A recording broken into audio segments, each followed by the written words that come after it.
السلام علیکم ورحمۃ اللہ وبرکاتہ۔ ننھے منھے پیارے پیارے ہنستے مسکراتے ساتھیوں، آج جو ہم آپ کے لیے کہانی لائے ہیں یہ ہے ایک چھوٹی سی مزیدار سی کہانی، بالکل آپ کی طرح۔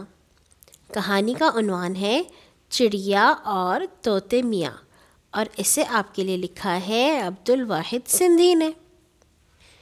ایک ننھی منی چڑیا تھی، وہ ایک ہرے ہرے باغ میں رہتی تھی۔ اس باغ میں ایک بڑی کوٹھی تھی۔ اس کوٹھی کے بڑے کمرے میں ایک بڑی میز تھی۔ اس میز پر ایک آئینہ رکھا تھا۔ یہ روز آئینے کے سامنے آ کر بیٹھتی اور خوشی سے پھدکا کرتی۔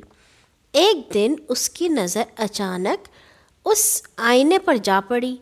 کیا دیکھتی ہے کہ ایک چڑیا بیٹھی پھدک رہی ہے۔ ایسا معلوم ہوتا تھا کہ ہو بہو اس کی چھوٹی بہن ہے، مگر اس سے باتیں نہیں کرتی۔ چڑیا نے اس سے بہت باتیں کی، مگر دوسری چڑیا کچھ نہ بولی، صرف بس اس کی چونچ اور پر ہلتے، آواز نہ نکلتی۔ آخر میں چڑیا تھک گئی۔ وہ اڑ کر ایک اونچے پیڑ پر اداس ہو کر جا بیٹھی۔ ایک ہرے ہرے پروں والا طوطا بھی اسی پیڑ پر رہتا تھا۔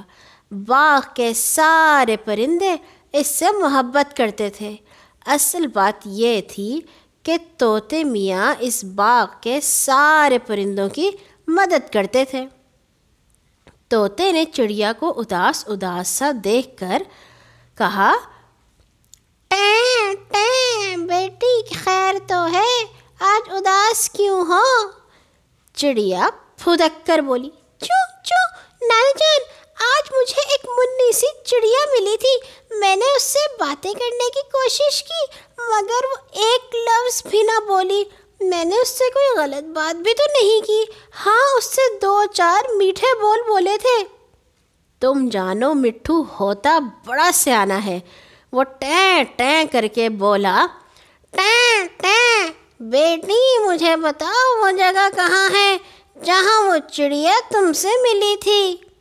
چڑیا آگے آگے، میاں مٹھو پیچھے پیچھے، دونوں اڑ کر کوٹھی کے بڑے کمرے میں میز کے پاس پہنچے۔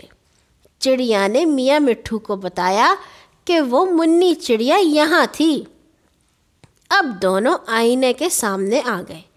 پہلے طوطے نے دیکھا کہ ایک طوطا اس کی شکل کا دکھائی دیا، پھر چڑیا کو اپنے جیسی منی سی چڑیا دکھائی دی۔ اب میاں مٹھو نے اسے اصلی بات سمجھائی کہ یہ آئینہ ہے، اس میں لوگ اپنی شکل دیکھتے ہیں، آئینے کے سامنے جو چیز آئے گی وہ ہو بہو ایسی نظر آئے گی جیسی وہ ہوگی۔ اب اصل بات چڑیا کی سمجھ میں آ گئی۔ میاں مٹھو سے مسکرا کر بولی، چوں چوں نانا جان، اب میں سمجھ گئی، یہ آئینہ ہے اور آئینے کے کام بھی سمجھ گئی۔ اچھا اب جاتی ہوں، آداب۔ یہ کہہ کر اڑی اور اپنے گھونسلے میں جا پہنچی۔